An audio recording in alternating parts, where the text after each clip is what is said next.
මිනිස්සු බොහෝ දේවල් පටන් ගන්නවා. ආරම්භ කරනවා.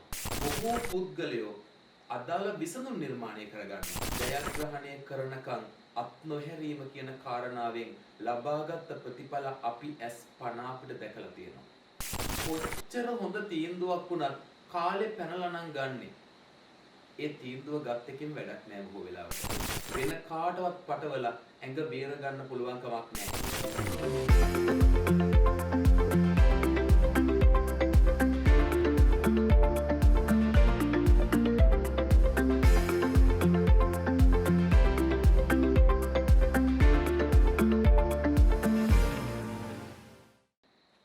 අයිබෝන් අද දවසේ අපි කතා කරන්නේ ජයග්‍රහණය තෙක් අත් නොහැරීම ගැන.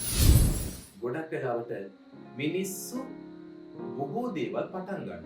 ආරම්භ කරනවා. හැබැයි ආරම්භ කරලා පොඩි කාලයක් ඉස්සරහට අරගෙන යනවා. අරන් ආවම තමයි ඊහා සම්බන්ධ ගැටලු අරුබුද ප්‍රශ්න මතුවෙන්න පටන් ගන්න. ඒ ප්‍රශ්න මතුවෙනකොට ඒ ප්‍රශ්න වලට විසඳුම් හොයනවා වෙනුවට බොහෝ වෙලාවට අපි පුරුදු වෙලා ඉන්නේ ඒ ව්‍යාපාරය හෝ ඒ කාර්යය අතෑරලා දාලා නව ව්‍යාපාරයකට හෝ නව කාර්යයකට යොමු වෙන්න. හැබැයි බොහෝ වෙලාවට ඒ කාර්යයන් සිදු කරන අවස්ථාවලදී බොහෝ පුද්ගලයෝ අදාළ විසඳුම් නිර්මාණය කරගන්න. අන්න ඒ පුද්ගලයෝ දිනනවා කියලා ඔබ දන්නවා. 100ක් ගත්තොත් 97ක්ම සාමාන්‍ය ක්‍රමවේදයයි පාවිච්චි කරනවා. හැබැයි 100%ක් පාවිච්චි කරන්නේ විශේෂිත වූ ක්‍රමවේද. ඔබ දන්නවද? ඒ 103 බොහෝ වෙලාවට සමාජ පාලකයෝ බවට පරිවර්තනය වෙනවා. සමාජයම පාලනය කරන්නේ ඒ 103. ජයග්‍රහණය තෙක් අත් නොහැරීම කියන කාරණාව ලෝකෙ වැඩිපුරම වැදගත් වෙන්නේ සමහර වෙලාවල් වලට දේශපාලන ප්‍රස්තුතිය ඇතුලේ ආර්ථිකමය වශයෙන් මේ කියන සාධකත් එක්කලා බලපුවාම ජයග්‍රහණය කරනකම් අත් නොහැරීම කියන කාරණාවෙන් ලබාගත් ප්‍රතිඵල අපි ඇස් පන අපිට දැකලා තියෙනවා. මම ඔබට කාරණා තුනක් කතා කරනවා. ජයග්‍රහණය තෙක් අත් නොහැර ඉන්න නම් පළවෙනි කාරණාව තීරණ ගත යුතුයි. තීරණ ගත යුතුයි. සමහර වෙලාවල් තියෙනවා අපි පටන් ගන්න නෑනේ කාරණාව. පටන් ගන්න ඕනේ, තීන්දුව ගන්න ඕනේ, තීරණ ගන්න ඕනේ.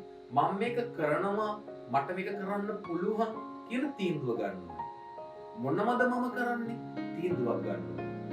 දෙවැනි කාරණාව ගන්න තීන්දුව නිසි කාලයේදී ගන්න ඕනේ. කොච්චර හොඳ තීන්දුවක් වුණත් කාලේ පැනලා නම් ගන්නෙ. ඒ තීන්දුව ගත් එකකින් වැඩක් නෑ බොහෝ වෙලාවට. හිතන්නකෝ අවුරුදු 10ක මුදල්මය වශයෙන් හෝ ආධ්‍යාත්මික වශයෙන් හෝ සමාජීය වශයෙන් යම් ස්ථාවරයක් ගන්න පුද්ගලයෙක් ඉන්නවා. එයා ඒ ස්ථාවරය ගන්නේ සමහරවිට අවුරුදු ගාණක් පහු වෙලා. හැබැයි එයාට යන්න තියෙන තැන බොහෝ වෙලාවට ගොඩක් දුරයි. හේතුව තමයි අදාළ වෙලාවෙදි තීන්දුව අරන්නේ. කොච්චර හොඳ තීන්දුවක් වුණත් ඒ අදාළ වෙලාවෙදි ගන්නෙ නැත්නම් බොහෝ වෙලාවට තීන්දුව ගන්න එකකින් වැඩක් නැහැ. තීරණය ගන්න එකකින් වැඩක් නැහැ. එහෙමනම් මතක තියාගන්න. තීරණ ගන්න ඕනි, තීන්දුව ගන්න ඕනි. හැබැයි ගන්න තීන්දුව, ඒ ගන්න තීරණ අදාළ වෙලාවෙදි ගන්න ඕනි. තුන්වෙනි කාරණාව. ගන්න තීන්දුව තීරණවල වගකීම සහ වගවීම පූර්ණ වශයෙන් අදාළ පුද්ගලයා ගන්න ඕනි. යමක් පටන් ගන්නවා. පටන් අරගෙන කරගෙන යනවා. අදාළ වෙලාවෙදිත් කරනවා. හැබැයි යම් අරුබුදයක් මතුවෙච්ච ගමන්ම මට අරය කියපු නිසා පටන් ගත්තේ, මට මෙයා කියපු නිසා පටන් ගත්තේ, මට මෙන්න මෙහෙම වුණා, අර එහෙම වුණා, අයියෝ මේක කඩම් වැටුනේ මෙන්න මේ හින්දා, මේ සියලු කාරණාවල වගකීම සහ වගවීම තමන් ගන්න ඕනේ. වෙන කාටවත් පටවලා ඇඟ බේර ගන්න පුළුවන් කමක් නැහැ. හේතුව අවුරුදු 2000ක් 3000ක් අපිට ජීවත් වෙන්න කාලයක් නැහැ. ඉන්න අවුරුදු 50 60 70 ඇතුලේ අපි මේ ගේම් එක ලස්සනට සෙල්ලම් කරන්න ඕනේ. බැරි වෙලා හරි අපිට ඒක කරගන්න බැරි වුණොත් අපි අර 97 ගොඩට වැටෙනවා. 103 ගොඩට යන්න නම් කැප කරන්න අසීමාන්තිකව. ඉවසන්න අසීමාන්තිකව. දිනන්න අභිලාෂයන් ගන්න අසීමාන්තිකව. ඔබට මං කාරණා තුනක් ගැන කිව්වා. තීන්දුව ගන්න කිව්වා. තීන්දුව හෝ තීරණ ගන්න කියලා කිව්වා. දෙවෙනි කාරණාව කිව්වා ගන්න තීන්දුව නිසි වෙලාවෙදි ගන්න කිව්වා. තුන්වෙනි කාරණාව කිව්වා. ඒ ගත්ත තීන්දුව සහ තීරණය ගැන වගවීමයි වගකීමයි හැමෝටම කරන්න කිව්වා. ඒක වෙන කෙනෙකුට කරපිට තියන්න එපායි කියලා කිව්වා.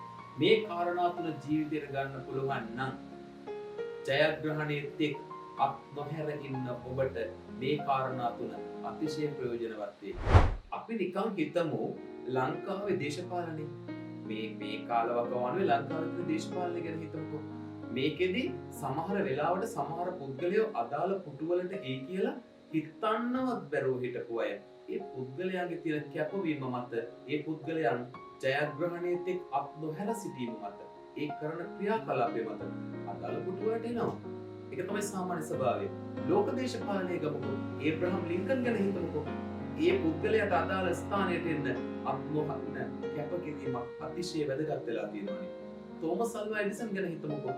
විදුලි බුබුල හදාගන්නකොට ඒ විදුලි බුබුල හදාගන්න උත්සාහ ගත්ත වාර ගාන ගැන හිතමුකෝ.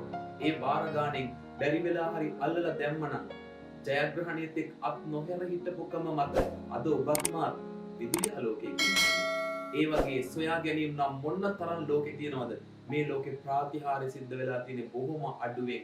ඒ ප්‍රාතිහාර්ය වල මූලාරම්භය ප්‍රාතිහාර්යයක් සේම තමන්ගේ හිත්වලට හරියට කිඳා බැස්සොත් ඒක හරියට ඇඟ ඇතුළට ගත්තොත් ගොඩක් වෙලාවට අපිට පුළුවන් ප්‍රාතිහාර්ය වෙන්න.